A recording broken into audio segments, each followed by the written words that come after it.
I'm Felicia, And I'm Ian. and we are the Paranormal Lovers.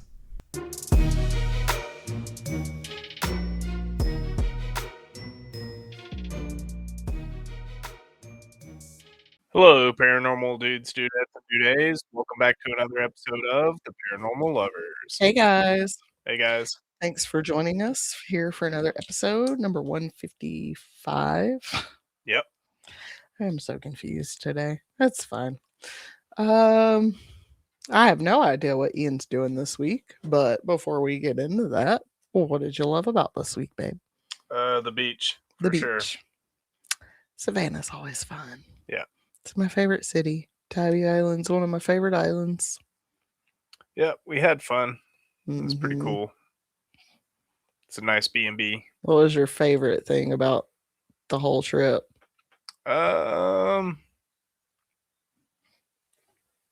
Let's say boogie boarding. I really like boogie boarding Yeah, in the ocean. especially with Patty. That's tough. 'Cause all of it was pretty cool. I like going and seeing Fort Pulaski. Like going to the beach. I liked walking down River Street. I don't know, just sitting in the lagoon with the turtles too was pretty cool. The turtles. Couldn't help but think of Indigenous Tales, Nightmares of the Americas, because they talk about Turtle Island so much. Yeah. Was that you? Yeah, I'm Okay. messing with the thing down here with my foot. Sorry. I heard a squeak. Thought it was Chewy. Nope, that was me. But what did you love about this week? Same. Can you Yeah. guess what my favorite part was? What was your favorite part? Dolphins. Oh, yeah. Took a dolphin cruise. We took a dolphin ride and they were eating. Yeah. They were feasting behind the shrimp boats, boy. Eating and playing. Lord have mercy. We saw him flip up a poor stingray. Yeah. Poor dude. Poor dude. Yeah, that was fun. Also Pride. I enjoyed Pride last weekend. Yeah, I did too. So I Gotta think I talk may to have a said that lot of last people. weekend, but gonna shout it out again because it was a good time, even though I'm completely overstimulated from being around so many people the last couple weeks. Got to talk to the wizard again. Oz. Osman. Just Wizard Oz. Yeah, the Wizard of Oz. No. And then, The Wizard Oz. oh yeah, the Wizard Oz. She sorry. said he is not the Wizard of Oz. He is the Wizard Oz. Right. Got to talk to another guy that was like all into aliens. That dude was That trippy. dude was really wild. He was trippy. He came back and like told me a joke and then like ran away. I was like, am talking I about, like, on drugs right now? You know, he was talking about like different timelines and shit. And Mhm. it was What did he that guy say? was He pretty had a cool. master's degree in like engineering or Like astrophysics. astrophysics or some Yeah. shit. And I'm like, oh, my brain said that's too smart for my blood. Get the fuck out of here. That dude was pretty cool. I think people that know that kind of shit is fascinating, but you just start talking to me about it and my brain just goes, zzz. Give me numbers. Don't try and give me that stuff. Right. All right. So what do you have for us today? All right, 155. Welcome back, guys, to this hellscape of what we're calling the 6th level of hell summer. Oh my god.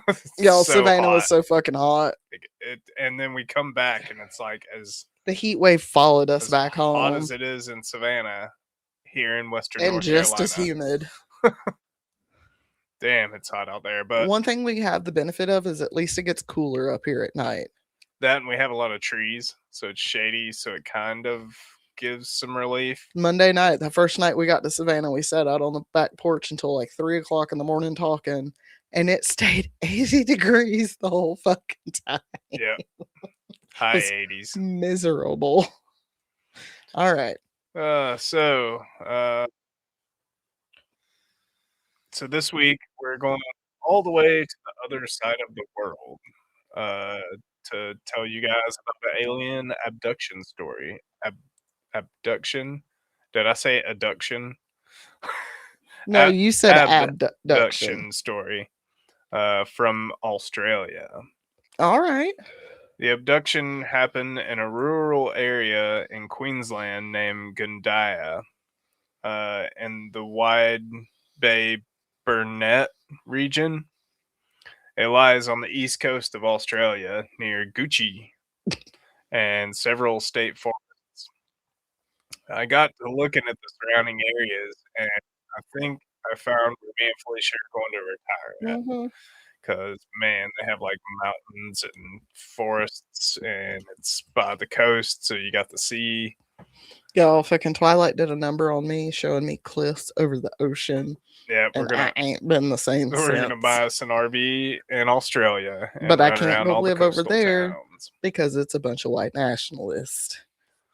So, Yeah, I mean, those guys are everywhere. But no, even my friend was telling me while we were on vacation, she's like, it was so weird because there was like no black people in Oregon, and they still have sundown towns. And I was like, do you want to know why there's no black people in Oregon? right, Because we weren't allowed to live there for a long time. yeah. That's going to be a story for another day, folks. Anywho, the story happened on October 4th, 2001. Wow. So That's been a while. I was like, I wasn't that long ago. 25 years, you ago. dumb bitch. God dang. Quarter of a century. Oh, shut up. We're both pushing half a century at this point. You need to hush. It was Thursday evening on a property near Yarrow that was being developed into a winery. Keith Rylance, Amy Rylance, and their business partner, Petra Heller, were converting this piece of land into a winery named Whispering Winds. The place was supposed to be somewhere for people to come and taste wine and stay for various other activities. It was around 9:30 at night when Keith Rylance headed to his bedroom in the caravan we're living in.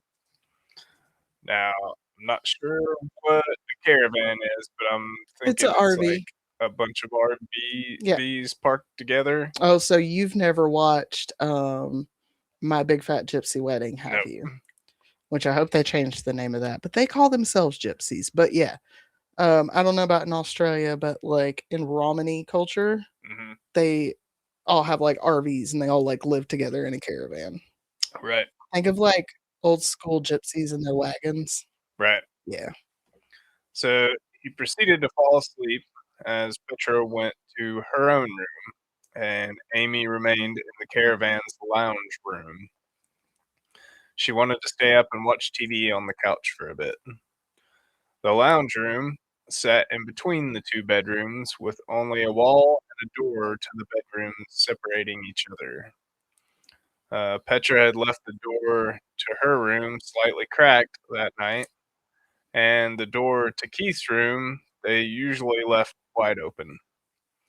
A storm had come through the area that night. Amy had fallen asleep on the couch, listening to sounds of thunder and rain. Petra awoke several hours later. It was about 11:15 when she went into the lounge room and was stunned at what she walked into. A rectangular beam of light was shining into the room. The beam seemed to shine through the lounge window, cutting off at the end, like it just ended and didn't hit the other side of the room. The beam of light lifted Amy off of the couch and was guiding her head first through the lounge window. Petra reported seeing several items as well floating in this beam of light with Amy. The items were things they had left out on the coffee table that was sitting in front of the couch. Petra remembered seeing what looked like a disc-shaped UFO out the window, hovering just above the ground. It was a short distance away and was the origin of the light being beamed through the window. Petra was in shock. She remembers seeing the UFO by a tree near the caravan before passing out cold. You know who this reminds me of? Who? The Manhattan abduction. Mm-hmm. The way she's floated out the window. Or through the Linda. wall. Yeah, Linda Napoli. Yeah. Napolitano. Tano. Yeah, sure. Yeah, she was floated out the window, but she was like, "Where the fuck up there?" Right. After coming to, Petra started to scream because of what had happened. So the screaming was so loud that it startled Keith awake. He rushed into the lounge to see what was going on. He tried to calm Petra. She was crying and was so irate that she had a hard time explaining what happened to Keith. Keith noticed that the window screen in the lounge was torn on both sides of the window and on the bottom, and that everything that was sitting on the coffee table had been thrown underneath the window. After getting a little bit of the story from Petra, enough to know that Amy, his wife, was gone somehow, he rushed outside and searched for her frantically. And I think I remember this story when it came out in 2001. I think it was on local news. Uh, why here? I don't know. But he couldn't believe it, and he searched for her over and over that night. After searching for Amy to no avail, uh, Keith decided to call the TRO police around 11:40 that night. He told them that his wife had been abducted by aliens and that he needed their assistance. Staffing in the department was slim at that time of night, so it took a while for the police to arrive at the scene. About an hour and a half after Keith had called them, to be specific. Senior Constable Robert Marengna from TRO and an officer from Maryborough showed up to investigate. Now, the police were very skeptical when entering the area.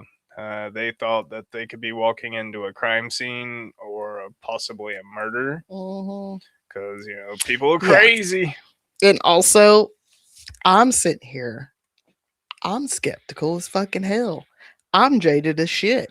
And I listen to too much true crime because I'm like, what did the husband and the business partner do to this woman? Right. What did they do? Yeah. As the police began to investigate, they were baffled at what had happened and had a hard time wrapping their heads around the abduction story. They called in help from Sergeant John Bosnjak, who was the head of the TRO police department at the time.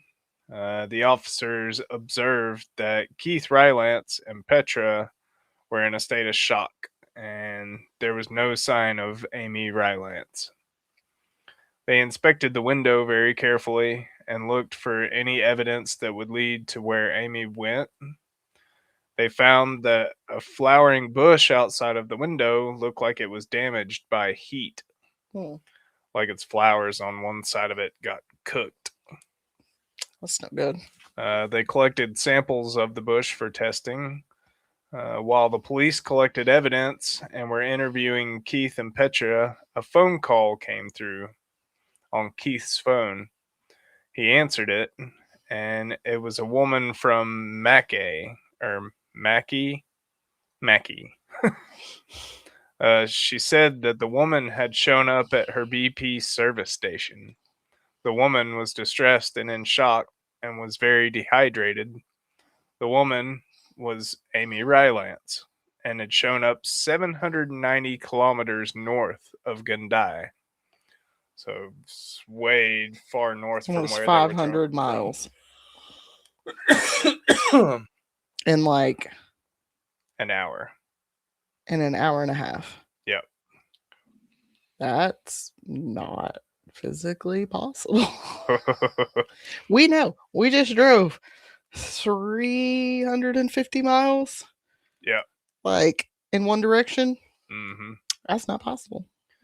Amy Rylance was then transported to Mackay Hospital, where she had been admitted and examined there.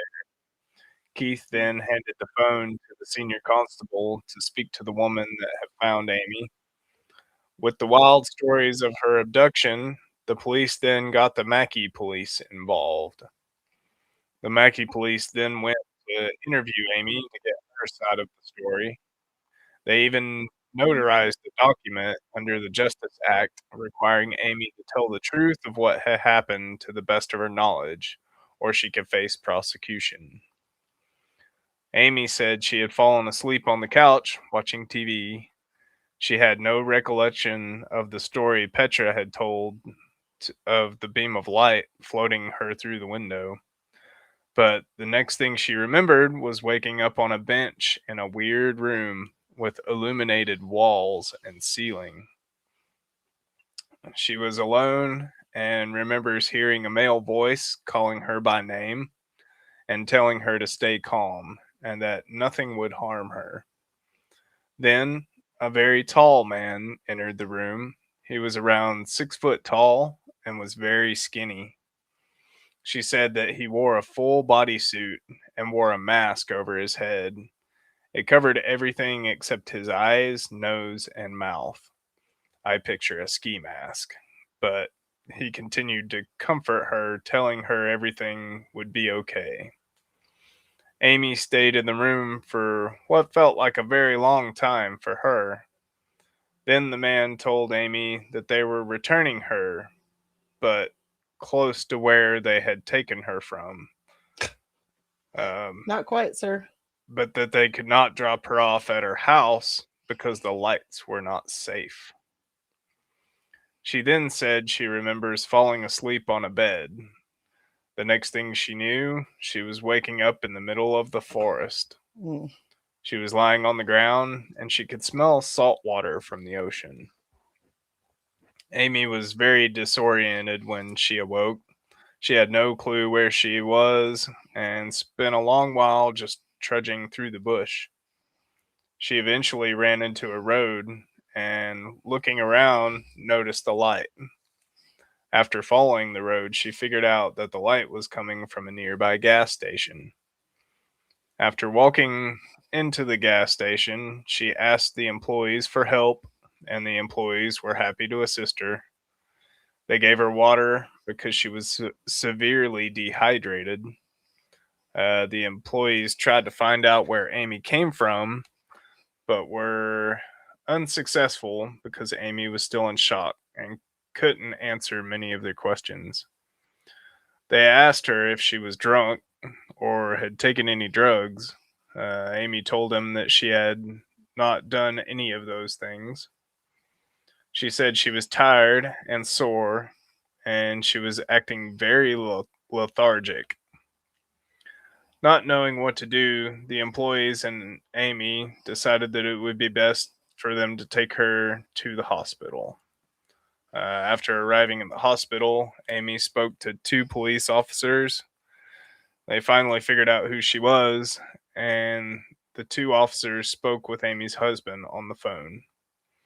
After being checked out of the hospital, Amy went down to the Mackay police station where she was interviewed and gave them a statement. She told them everything that she could remember about what happened to her. She told them that she had never experienced anything like that before. However, she did tell them in her statement that she had seen a UFO before. It was when she was in fifth grade, when she was younger, and that she had seen a big UFO in the sky, which was surrounded by smaller glowing objects.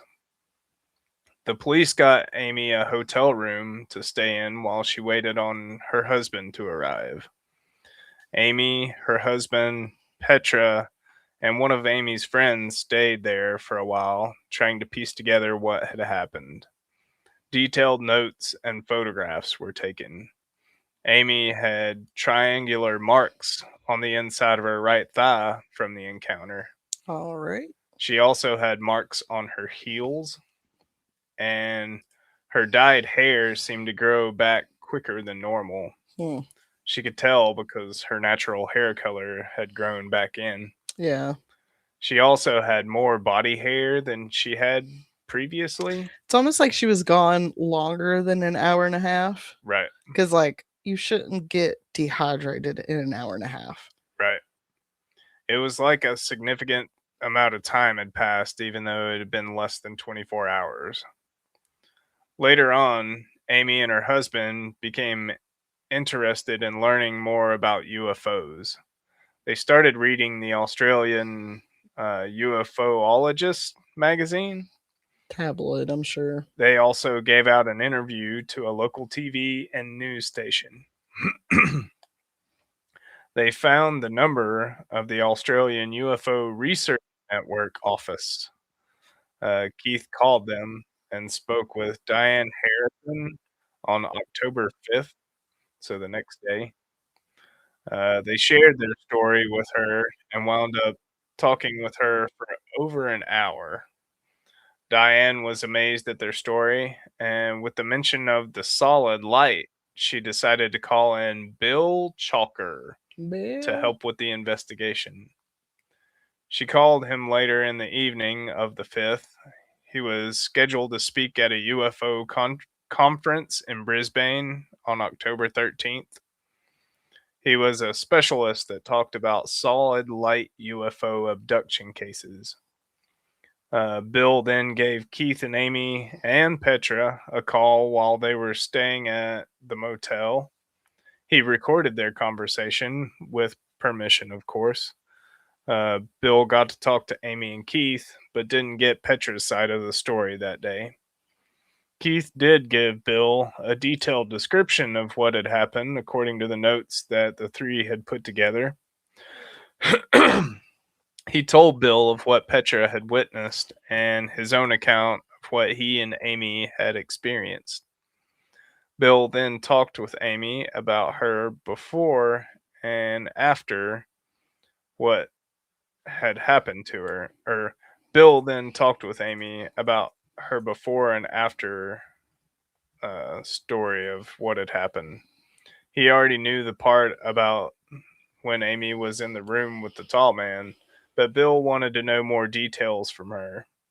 He focused on her physical state during the experience and what she thought about the overall experience. Keith, however, wanted to be in control of the involvement of both the media and the investigators. I wonder why. Mm-hmm. Keith believed that it was important that people hear their story, but in a controlled manner. Kind of suspicious, if you ask me. Men are sus. Diane and Bill did warn of the involvement of the media. Keith honestly believed both Amy and Petra's stories, and he started to restrict the investigation, saying that they didn't need any proof that the experience had truly happened to them. Yeah, Okay. I bet he didn't want them finding other stuff out. Diane and Bill knew the importance of the investigation and knew that the story was becoming a major event. Keith decided that he was going to wait for investigators to come to Mackay and that they were in no hurry to return to Gundiah. So he didn't want them around the house or the caravan. He did, however, give permission for Bill and Diane to investigate their property in Gundiah. Probably because they leaned more to believing them about the abduction. Right. So, Bill and Diane traveled to the property on October 9th. They stayed overnight. Keith and Amy had 2 pets that were still in the caravan. They had neighbors taking care of them while they were in Mackay. Bill and Diane observed the dog and the parrot that were there. They noticed that Keith's Kelpie dog had a tendency to jump, and did watch as the dog jumped and pawed at the window that was damaged.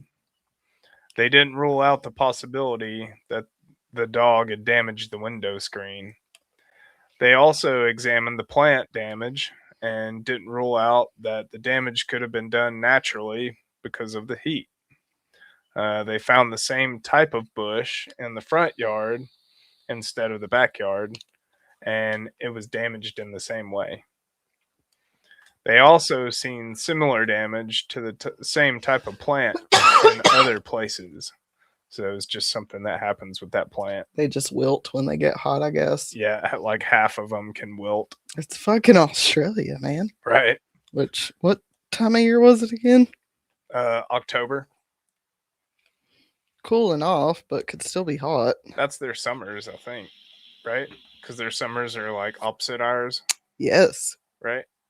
you are correct. Uh, the investigators also talked to a gardener, and he told them that the type of plant experienced random damage from exposure to hot sunlight. Hmm. The investigators then turned their focus to the spot where Amy was dropped off in Mackay. They spoke to the gas station attendants and pulled surveillance cameras, hoping to catch the visit on camera. The investigators then wanted to interview Keith and Amy to ask them additional questions, and Keith told them that he would be available to do so. But it became clear early on that Keith wasn't going to be available to give them answers. When the investigators contacted the hotel to see if they could come in for an interview, I can't clear my throat. I'll drink you something. They discovered that Keith and Amy had already checked out that morning. Hmm. Mm-hmm. See, I don't know. It was suspicious at first, but then like Amy's story, I'm like, okay, well, obviously they didn't do anything to her, but then why are they being so weird about it? Right.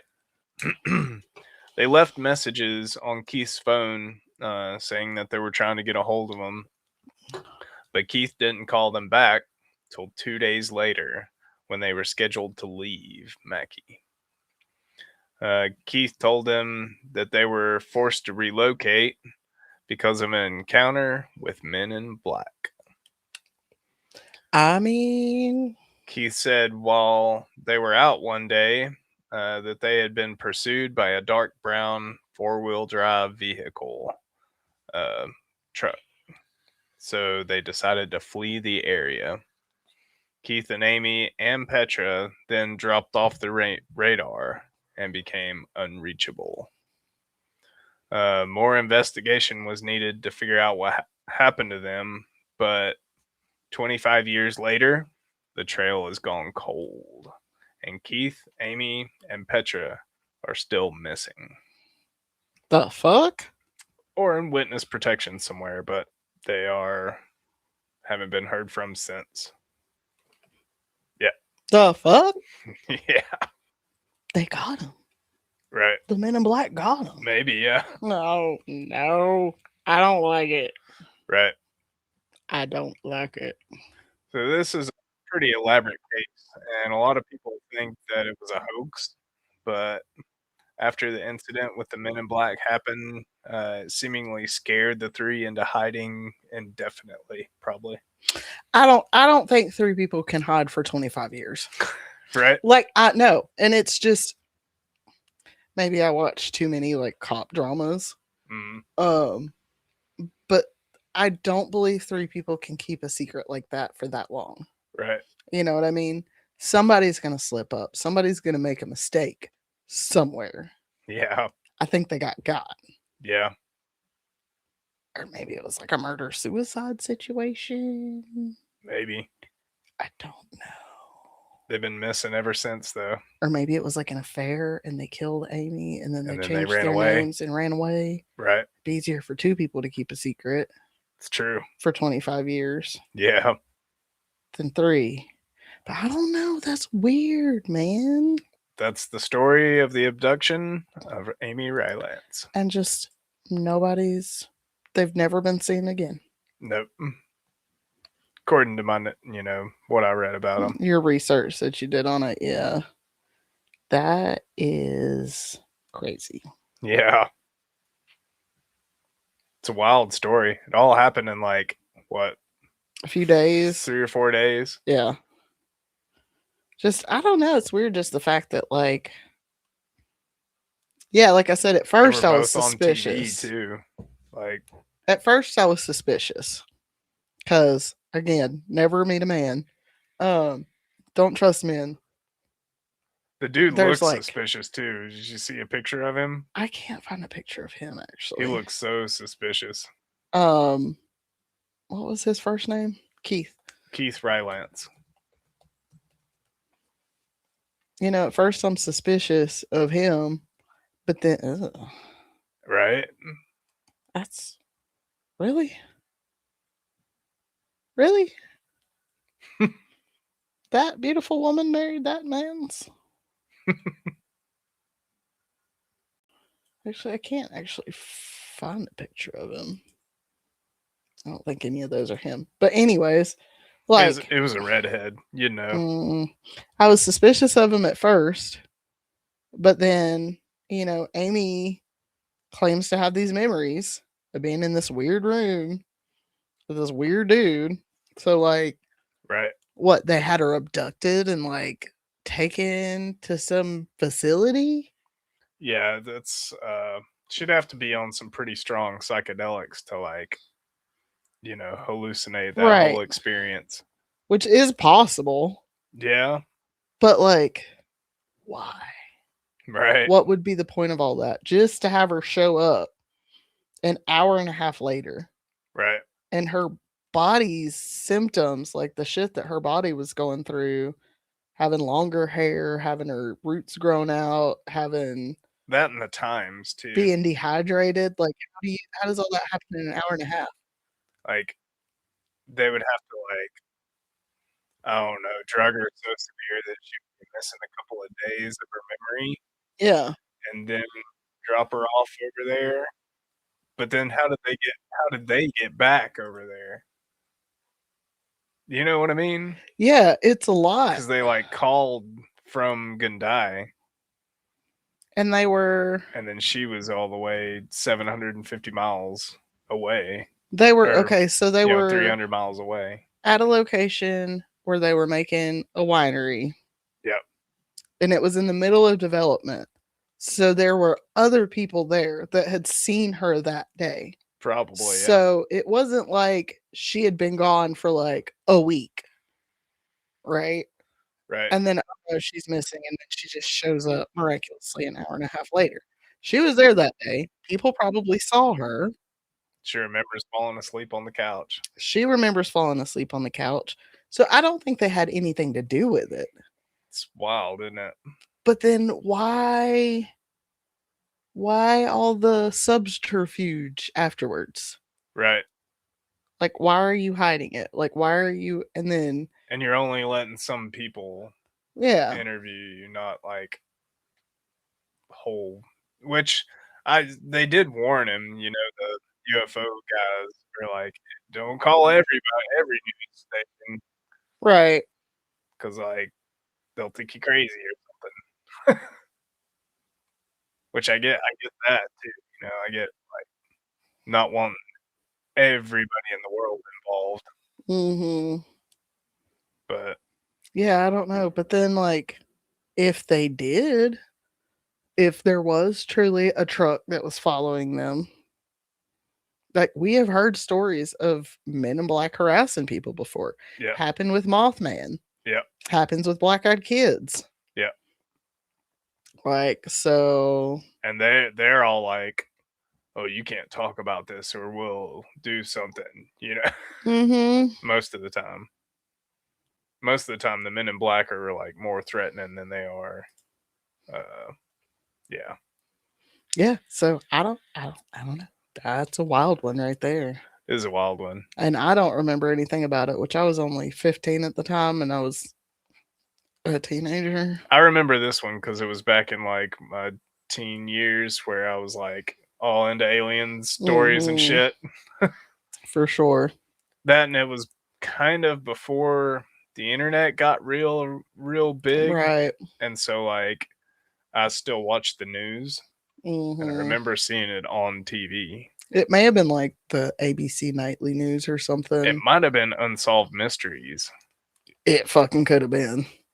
I'm gonna Google that, see if they 'Cause were on Unsolved Mysteries. I would not be surprised. Because what?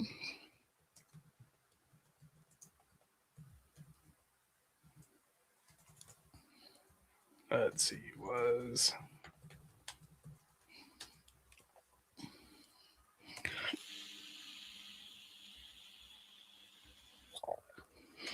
It doesn't really look like it. Oh wait. No. Oh, wait. I guess I could search it.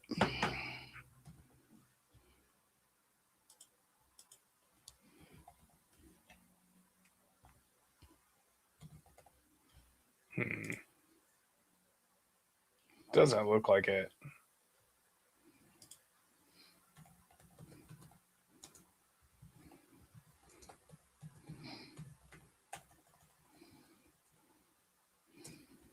Nope. Hmm. I I don't know. searched for the town, and then we'll do nothing found. Which I'm guessing this might. I don't know. This might be the newer Unsolved Mysteries because they came out back with it.